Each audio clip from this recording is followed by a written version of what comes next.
Hey guys, welcome back for more tutorials. My name is Magnet, and it feels like I haven't done this in forever because school has started for me by the time that these have been recorded, so I try to do them in huge bunches, so I hope I'm not too rusty, but we're going to talk about using Immortals in PvP today. I'm going to talk about their early and mid-game usage, as well as longer game usage against Immortal Archon, which will basically be the same type of composition that you're running, and against Colossus builds, which can be the harder one to go against. And this is kind of the way that you want to play if you don't want to play Colossus builds in PvP, and I personally don't like it because I don't like the exact same unit compositions fighting each other. I think that's really boring and I'd rather do something else. That's just me though.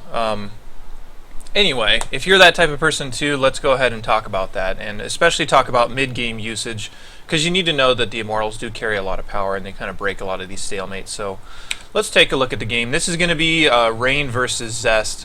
This was one of my favorite games. It was from really late in WCS Season 1. I just really liked a lot of parts of this game. So we're going to watch this on kind of fast forward for a little while, since the Immortals don't typically matter until there's a reason to bring them out. So basically the usage of Immortals is there's no real reason to just go on one base and start making Immortals.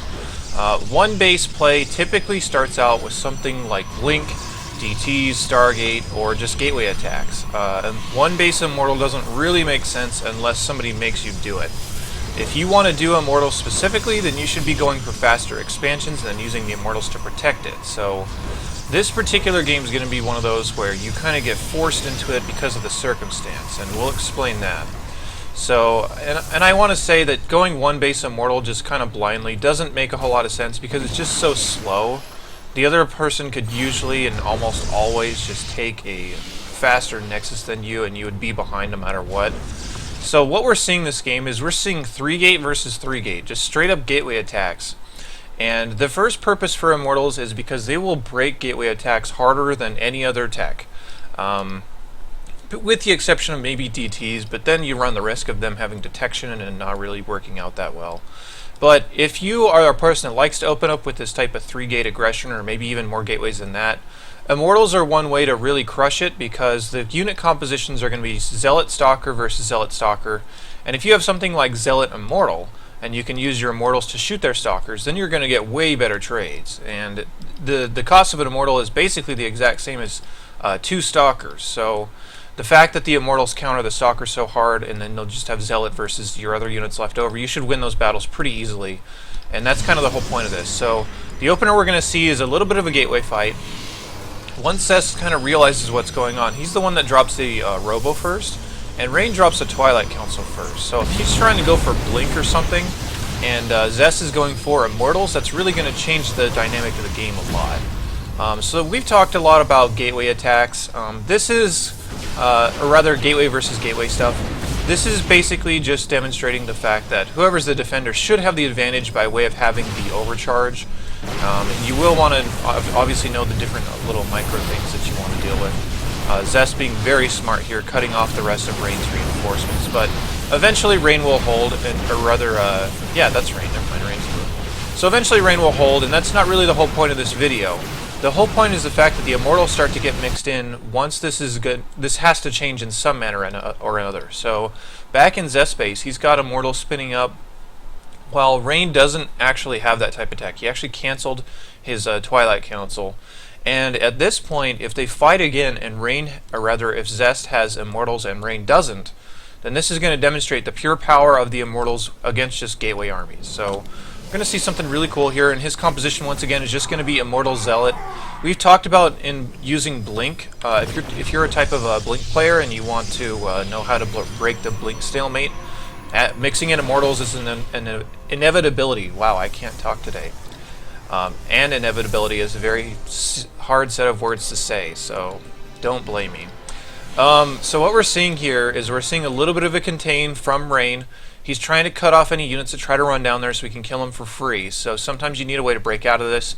If you have Immortals, the obvious way to break through force fields is just with something that's massive, so like a Colossus, but you can also use a Warp Prism, and Warp Prism plus Immortal is a pretty strong combination in pretty much every matchup.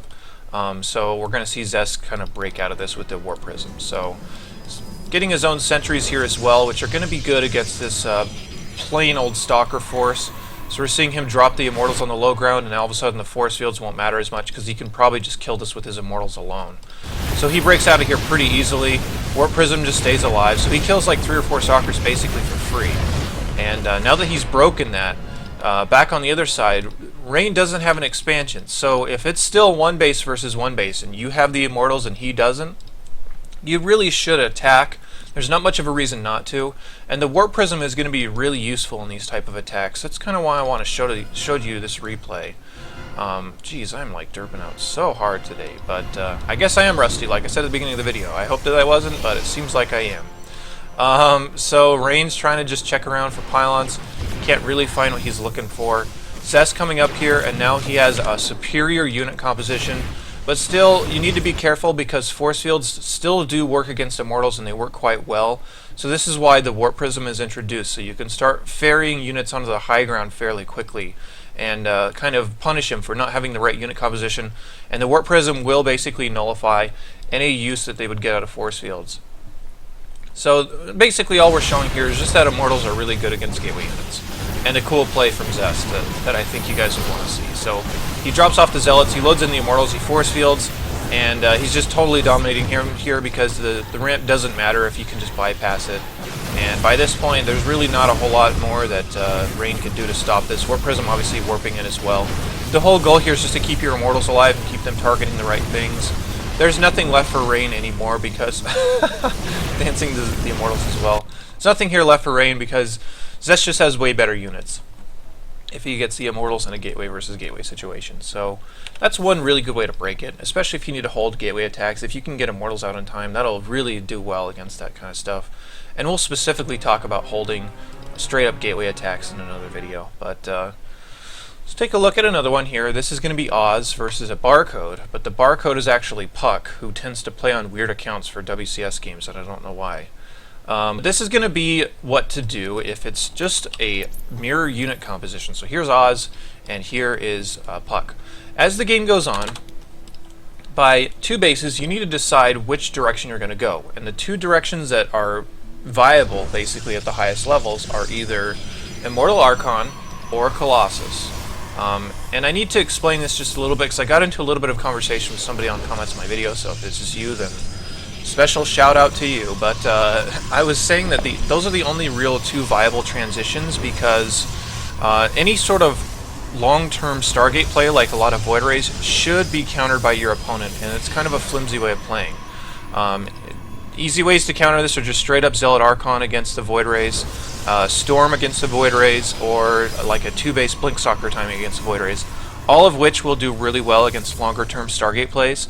And lots of Stargate units really aren't starting to be viable until maybe 3 or 4 bases, and once you have enough income to produce a ton of them at short notice. So, like I was mentioning, the only 2 viable transitions really are Immortal Archon or Colossus. And if you're doing anything else, you're kind of just hoping that your opponent doesn't know what to do against it. And that's eventually you will lose with that as players get better at the game, so you'll have to change anyway. Unless something really changes with expansions, or very rarely metagame could change to a point where that can become viable, but I just really don't see that happening in the near future. So what's happening in this game while we're talking about this is that Oz going for Phoenix, Puck just going for Blink. So nothing too wild going on here. 4 gateways for Puck. Oz back at home is going to start transitioning into the Immortals like he should.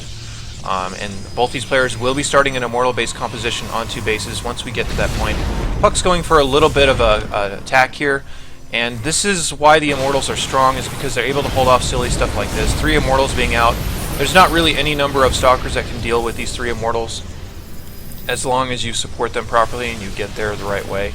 So they're both just, I mean, Oz is just basically trying to hold this off with his Immortals. And this is fairly standard stuff. You should be able to hold stuff like this because the Immortals are so strong.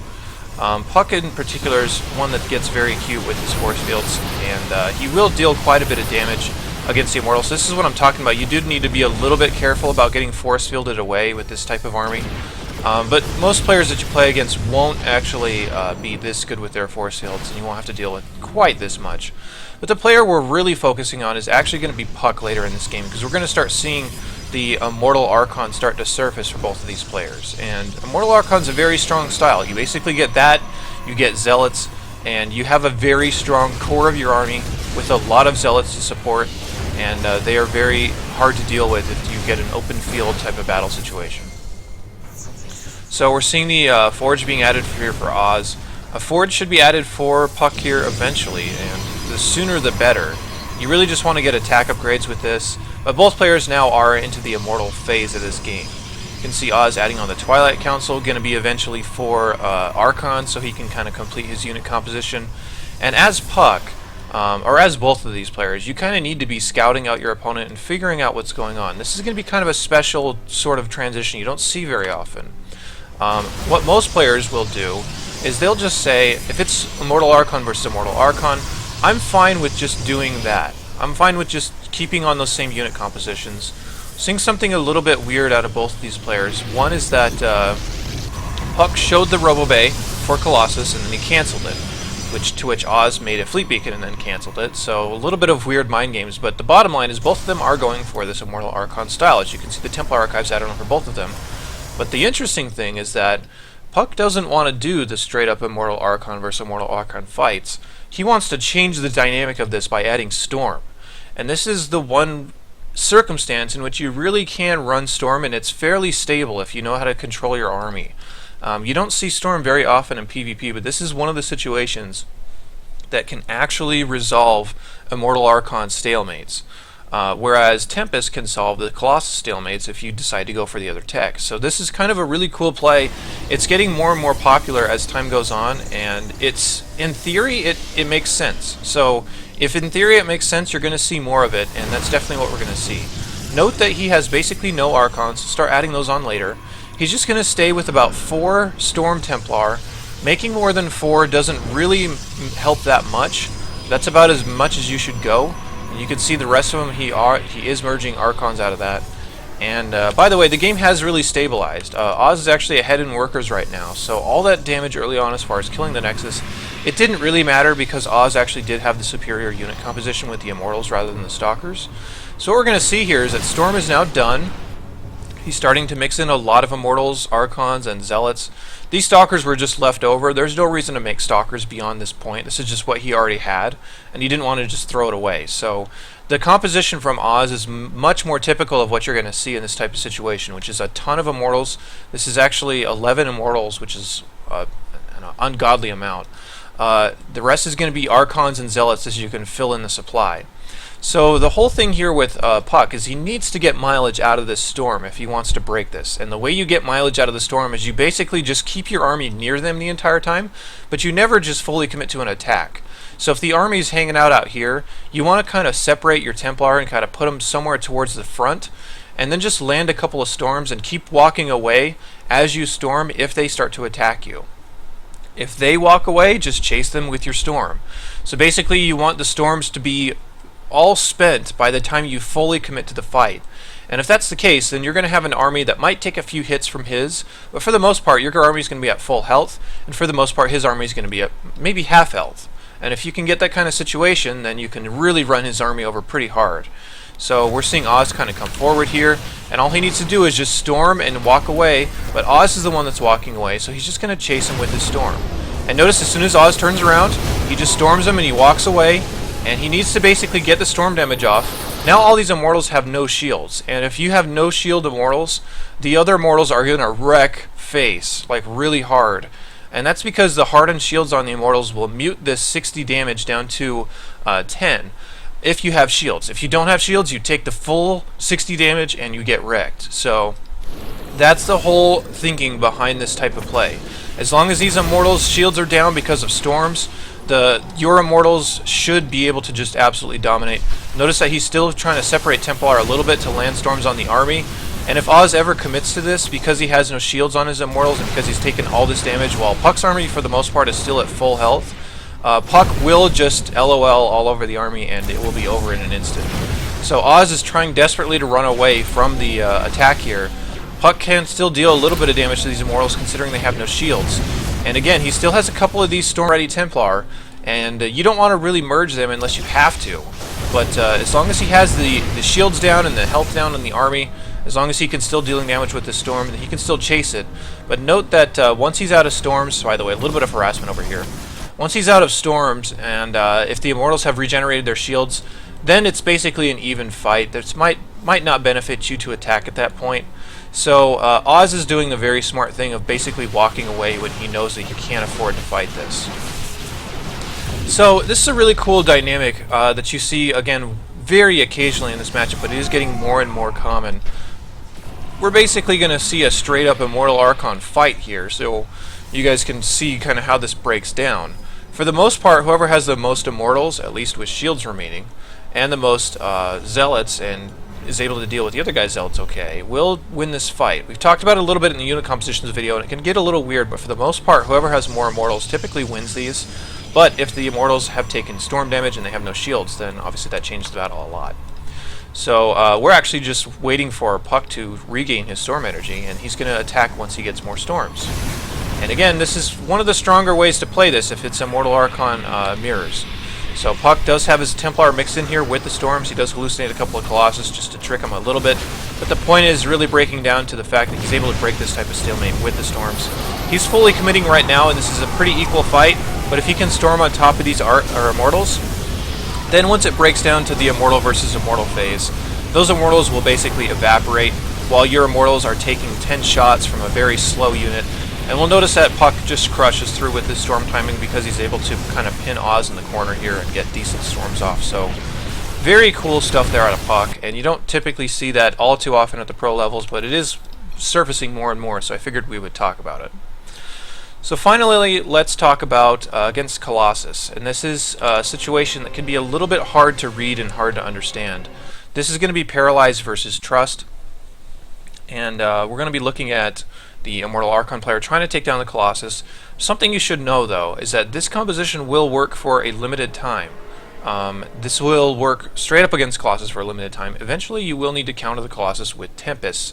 But if they're only on like 2, 3, maybe 4 Colossus, the Immortal Archons should still have the advantage, assuming they have equal upgrades, they have charge, and they engage in a good position. I can't remember which one's which. I think Paralyze is the Immortal Archon user, but we will see as they start to get further into this replay. Once again, I do watch thousands of replays. It's hard to keep them all straight. I usually just watch them, label them for whatever they're going to be good for in whatever video, and then I move on. So, not really too impactful, but these guys opening up fairly standard.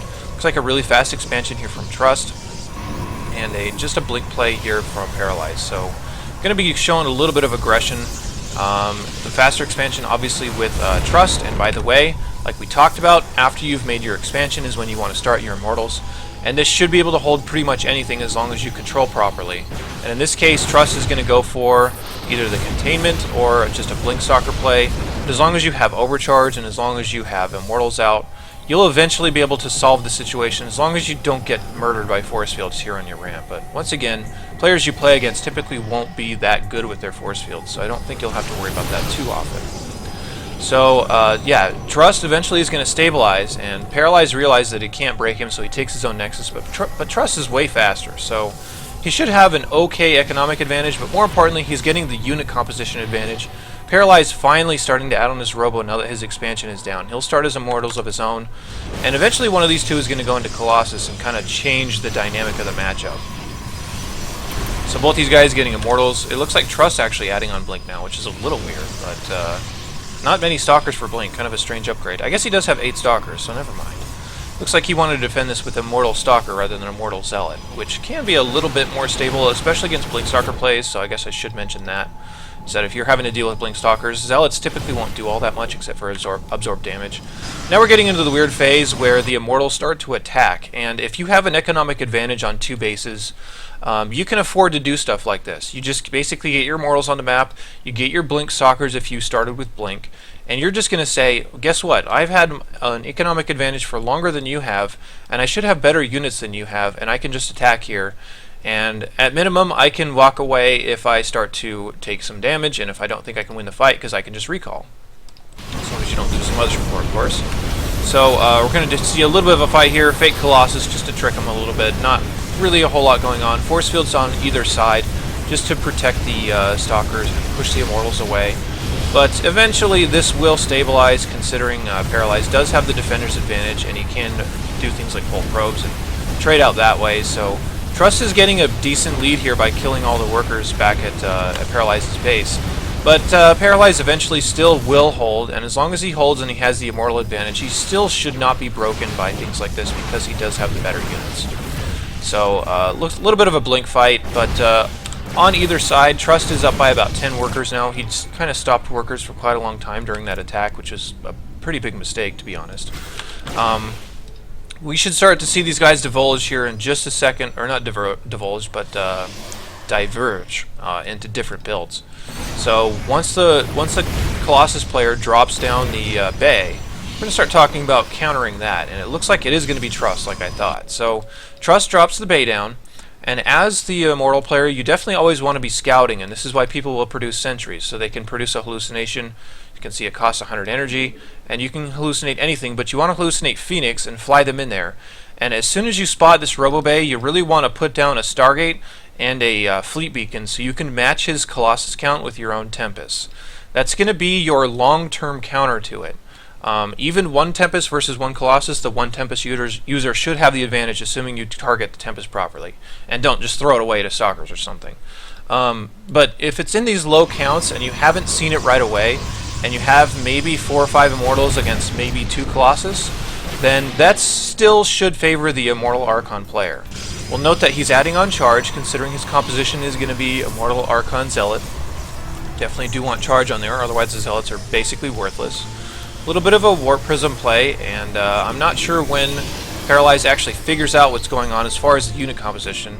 And it may even be too late to... No, he knows, actually. So he's not adding on the Fleet Beacon right away. He's opting to counter it with a little bit more Immortal-heavy type of play.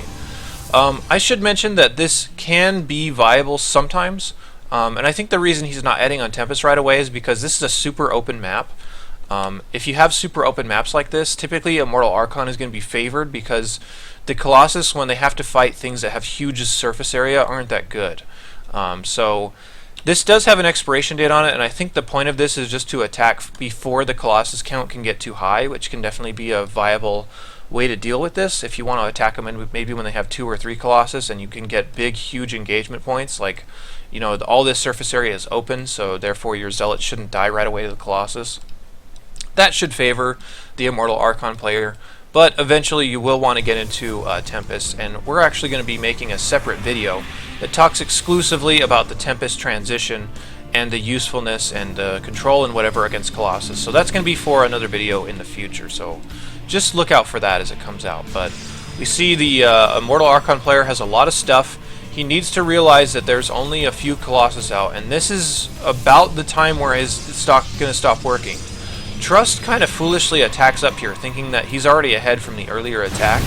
So he only has these 3 Colossus, and I think there might be another one walking across the map, because I know another one finished. Maybe it's just sitting back his base. There it is.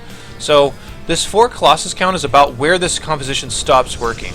But if you get good spreads here and you can get good engagement points, then typically you will overpower the Colossus user, considering they're so expensive, and if all they do is just kill a few Zealots, then that doesn't really matter that much. So great time warps here from Trust, really kind of isolating the half the army.